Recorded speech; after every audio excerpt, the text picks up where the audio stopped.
Can we dive a little more specifically into the lifestyle changes that you suggest to work with people? You've distilled it, as Dotsie mentioned in the intro, in your latest book, Undo It, into four tenets: eat well, move more, stress less, and love more. But could we go more specifically? Because I've heard people say, "Oh, his program is too restrictive," and so, and we're talking about how it actually opens you up. So can you talk more specifically, eat well? What is the definition of that and moving more? Yeah, the Undo It book that, as you mentioned, I co-author with my wife, Anne, and partner. We've been working together for 24 to 25 years now. Um, Begins with one of my favorite quotes from Albert Einstein, which is, "If you can't describe it simply, you don't understand it well enough." And so we kind of reduced it down to its essence. Eat well, move more, stress less, love more. Steve Jobs was one of my closest friends for many decades, and he mastered that idea. With the iPhone, he would often say to me that he was more proud of what he left out of it than what he put in it. It's like Mm. supercomputer, but the interface is so friendly that a 3-year-old can pick it up and use it. And so we tried to make the book like that too, that it was so easy. So the Eat Well is basically, if you're trying to reverse a disease, it's more prescriptive. It's the pound of cure, if you will, as opposed to the ounce of prevention. If you're just trying to stay healthy, lose a few pounds, what matters most is your overall way of eating, living. So if you indulge yourself one day, it doesn't mean you cheated or you're bad or there are all these languages that have this kind of fascist quality to them. Once you call foods good or bad, it's a small step to saying I'm a bad person because I eat bad food. And at that point, might as well just bring out the cheeseburger because you're a bad person, right? But if you're trying to reverse a disease, it is hard. Again, that's why we were able to show that for the first time for so many of these different conditions, because most people didn't go far enough. So it's essentially a whole foods, plant-based diet. It's essentially a vegan diet. Fruits, vegetables, whole grains, legumes, soy products, as close to possible as they come in nature. It's low in fat, but it's also very low in refined carbohydrates and concentrated sweeteners like sugar and high fructose corn syrup and so on. But as you know, within those, you can eat, whenever you want. You can eat until you're hungry. You don't limit the amount of food, just the type of food. And still, people lose weight and they come down to what they weighed in high school or college, if that's what their ideal body weight was, and they level off. It works really well. The move more is, exercise. And for me to talk to you about exercise would be like, me talking to Michael Jordan about how to play basketball, or Steph Curry. But it's basically, what it comes down to for me is, if you like it, you'll do it. So pick a kind of exercise you enjoy. And for me, I grew up in Texas where, running was always the preferred form of punishment. Go take a lap, Yes. or give me 50 push-ups, or whatever. But swimming was always fun. And so we moved into a house a couple of years ago that actually has a lap pool and it's heated, which is such a great luxury. So I've been swimming every morning because it feels like fun for me, as opposed to, I don't have to motivate myself to do it. It's just, fun. So pick something you enjoy or incorporate it into your life. I used to get frustrated when I couldn't find a parking place near the gym. I thought, well, this is ridiculous, so I parked deliberately farther away, those kinds of things. And so it's both aerobic and some resistance training. The stress less is various stretching, breathing, meditation techniques derived from yoga, but we do it in whatever form is comfortable for you. It can be religious, it can be secular. But it's more than stress management. It's about, again, quieting down our mind and body enough to experience that inner sense of peace and joy and well-being that's always there, and also to experience our own inner wisdom, our own inner teacher, our own inner guru or inner God or whatever you want to call it. It's that little voice that wakes me up at 3 in the morning and says, "Hey, Dean, listen up, pay attention. You're not doing something that's in your best interest," or "Here's something you really ought to think about." And I've learned that I can access that more intentionally and directly when I can quiet down my mind well enough to hear it, because it speaks very clearly but very quietly. It gets drowned out so easily. So at the end of a meditation, I have gotten in the habit of always asking my voice to say hello to me, and I'll say hello back, and I say, what am I not paying attention to that I need to? And listen, and it'll tell me. In fact, all of the ideas for doing the studies, including the most recent study on the reversing Alzheimer's, which we can talk about more in a moment, came from listening to that voice. So the stress less is not just managing stress better, but rediscovering our own inner sense of peace and joy and well-being and inner wisdom.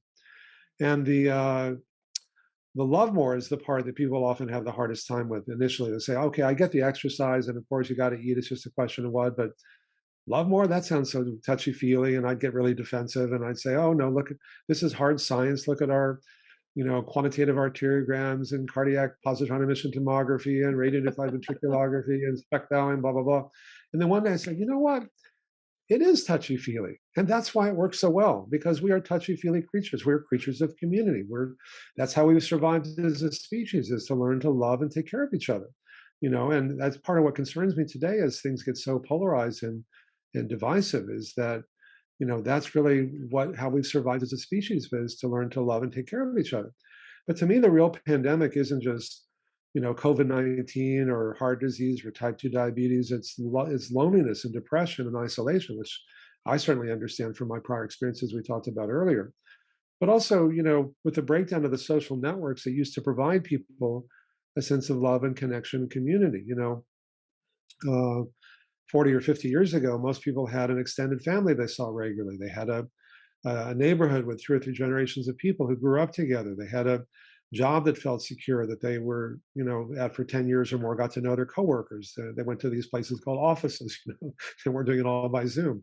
There was a church or synagogue or mosque or club or something they went to regularly where they connected with people. And today, many people don't have any of those.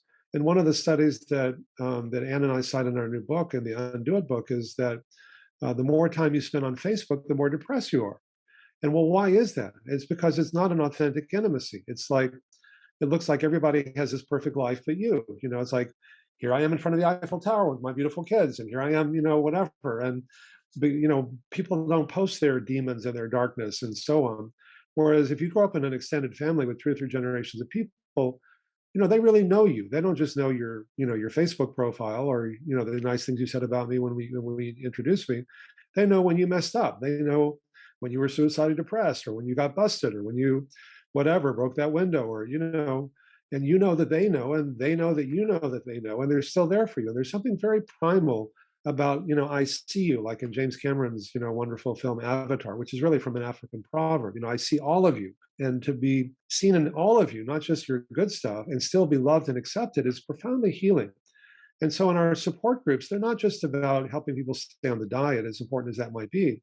It's really trying to recreate that sense of authentic intimacy by creating a safe place where people can let down their emotional defenses and talk openly and authentically about what's really going on in their lives, without fear that someone's going to judge them or criticize them or blame them or give them glib advice on how they should do things better, but just to hear them and to connect with them.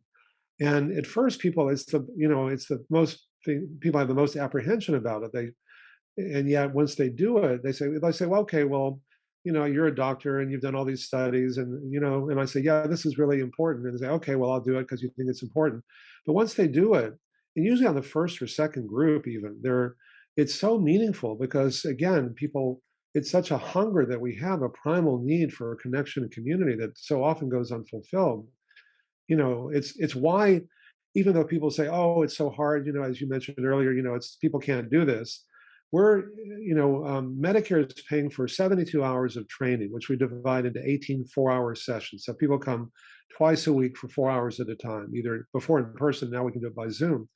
And they get an hour of exercise, an hour of meditation and stress management, an hour of a group meal with a lecture, but also an hour of the support group. And the support group is why we're getting 96% of the people finish all 72 hours. Now, to put that in perspective, only about a third of people who are prescribed statin drugs to lower your cholesterol are taking them just 4 to 6 months later. And that's just taking a pill once a day. And statins are of proven value for many people, and usually someone else pays for it, like insurance. And so you'd think that taking a pill would be easy and everybody would do it, and changing lifestyle to this dramatic effect will be really hard and no one would do it. And 96% of the people are doing this after 9 weeks, after 72 hours of doing it. And yet only a third of people are taking their statins. And the reason is that the statins don't make you feel better, but the lifestyle changes do. And so it's take this pill. It's not going to make you feel better. Hopefully, it won't make you feel worse, to prevent something really horrible like a heart attack or stroke from happening years down the road that you don't want to think about. So you don't think about it. But when you change your lifestyle, you feel so much better so quickly.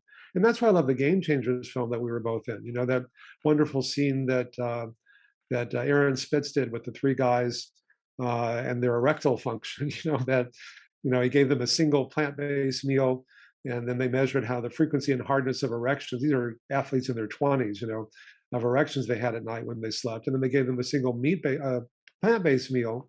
I think it was a Beyond Meat meal or something, and they measured the same thing. And all three guys had 300 to 500% more frequent erections and 10 to 15% harder erections after one plant-based meal. So it kind of changes the whole equation from doing something today to prevent something bad from happening years down the road. Like, oh, what I gain is so much more than what I give up. And half of guys in their 50s have erectile dysfunction. It only goes up as you get older. 40% of guys in their 40s. But also, it's not just your sexual organs that get more blood flow. Your brain gets more blood. You think more clearly. You have more energy. You need less sleep. Your heart gets more blood, and so on. So, because these mechanisms are so dynamic, when you make big changes, paradoxically, and especially if you change a lot of things at the same time, which is also counterintuitive, it's actually often easier because you can then say, oh, when I do this, I feel good. When I do that, I don't feel so good. So let me do more of this and less of that Mhm. because I'm choosing to do that, as you said before, not because someone's controlling me, because what I gain is so much more than what I give up in ways that are really meaningful.